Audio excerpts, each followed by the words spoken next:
Hello everyone. Along with that post about the nature of consciousness, of mind, and about the nature of Tathagata Garbha, I thought I'd share with you a little technique, a little practice that I use, which I have found to be a fundamental game changer in my own experience of reality. It's a very, very simple, ridiculously simple thing, actually, and that is just to ask yourself at different times of the day and night, what is mind? 3 words, what is mind? This does sound extraordinary and very basic, but the point is that a lot of the time we mistake our thoughts for our mind. We think that whatever the content is going through our consciousness at that moment is what our mind actually is. And that's a bit like confusing the clouds for the sky. The clouds are not the sky. They are temporary. They are passing through. They may be white fluffy clouds. They may be dark threatening clouds, but they are merely temporary occupants on their way out. The sky is what mind actually is. It's the underlying, the backdrop, if you like, for all this temporary cognition or chatter. And that's why it's so useful to ask ourselves at different times of the day, what is mind? To remind ourselves that we shouldn't really focus on what's going through the mind rather than mind itself. Now, there are 3 reasons that I'm enthusiastic about asking this almost absurdly simple question. The first is that it is the most direct and simple way of cutting through whatever's going through our minds at that moment to the true nature of our own mind, about which I'll talk about a little bit more. So the direct and the simplicity, the directness and the simplicity of it is something that really appeals to me. We don't have to buy into any complex neuroscientific models or psychological theories or philosophies about what is mind. We're simply asking, what is mind? And observing for ourselves directly at that moment. Second of all, what I really love about this, and perhaps really to me the most exciting element of this practice, is that it fundamentally changes the nature of our relationship with our thoughts. A lot of people, you'll hear them say, "Oh, I can't help the way that I think." And in an immediate sense, that's absolutely right. I've got no idea myself what I'm going to be thinking in 5 or 10 minutes time or 5 hours time. Any number of thoughts could suddenly pop into my mind. No idea what's going to happen.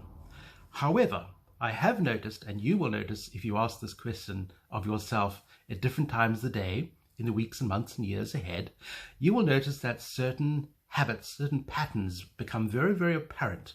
That's a wonderful thing about any meditative exercise. It's a bit like holding up a mirror to your own mind. You start to observe, oh, hello, that's the same sort of thought that I was having earlier today, and you see certain patterns that are there. You're probably already familiar with some of these, but this really brings it very sharply into focus.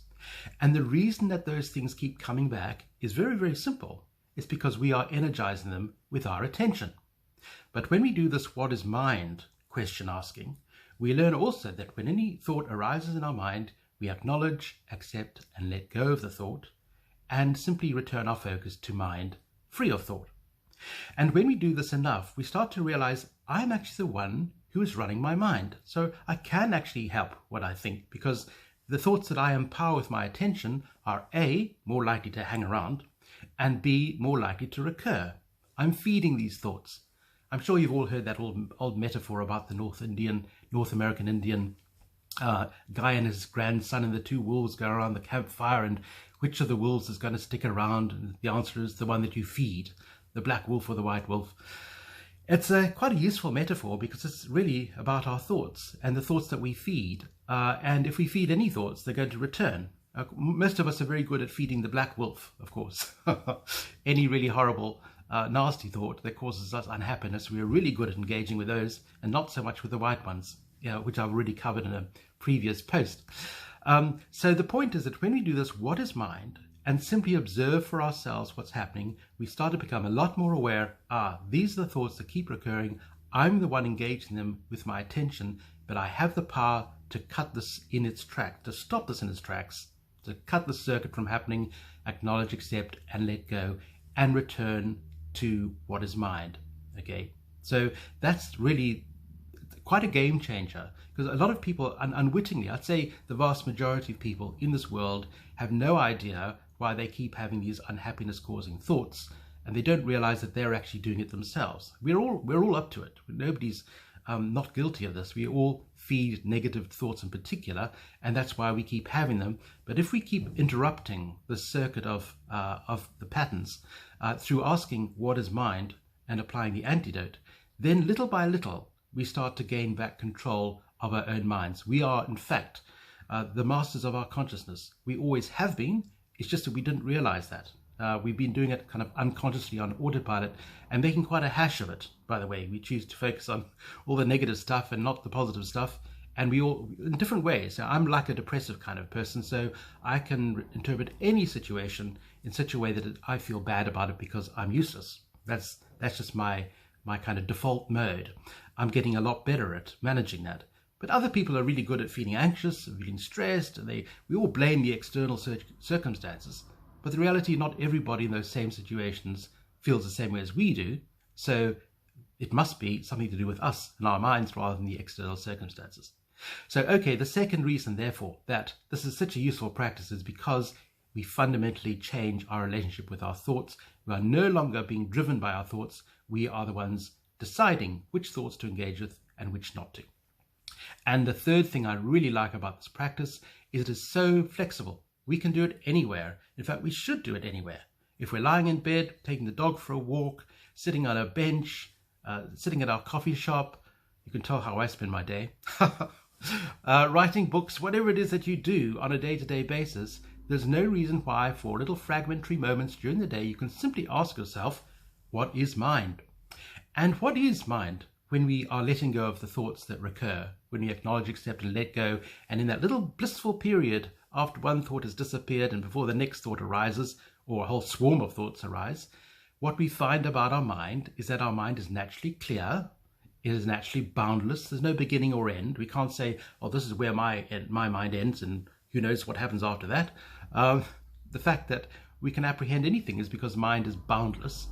And also mind, and this is to me really wonderful, our minds naturally have a very peaceful, tranquil tone to them. That is the true nature of our mind. So when we're able to slip in very quickly, ask ourselves, what is mind? And we immediately recall, this is mind. Boundless, radiant tranquility. And when we recognize that during the day, at different moments, no matter what other stuff's going on in our lives, that kind of brings us home to ourselves. It brings us back to what is actually there.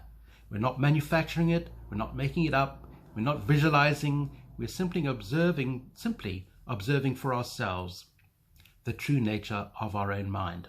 And to me, that's one of the most heartening things we can possibly experience, because we do remind ourselves that beneath all the surface agitation, of which there may be a lot, actually all is well. That is that tranquility that is below the surface. And I shared with you in that post the idea of the little jeweled amulet in your pocket, or the treasure beneath the floor, or there are so many metaphors for the same wonderful discovery of the true nature of consciousness. Now, the conventional nature of mind is what we are looking at. That is not the same as our Tathagatagarbha, our Buddha nature, but it is very, very close to it. For those of you who are familiar with Mahamudra, we are talking here about shamatha rather than vipassana. But if we can get the shamatha part right, which is what I'm talking about here, that familiarity, that identification with mind, which is boundless, tranquil, and clear, we are very, very close to being able to realize vipassana. So for the purposes of this little short exercise, I really just want to encourage everybody with any interest in exploring your own mind for yourself. We're not having to believe anybody's views about the nature of consciousness. Simply ask yourself at different times of the day, what is mind?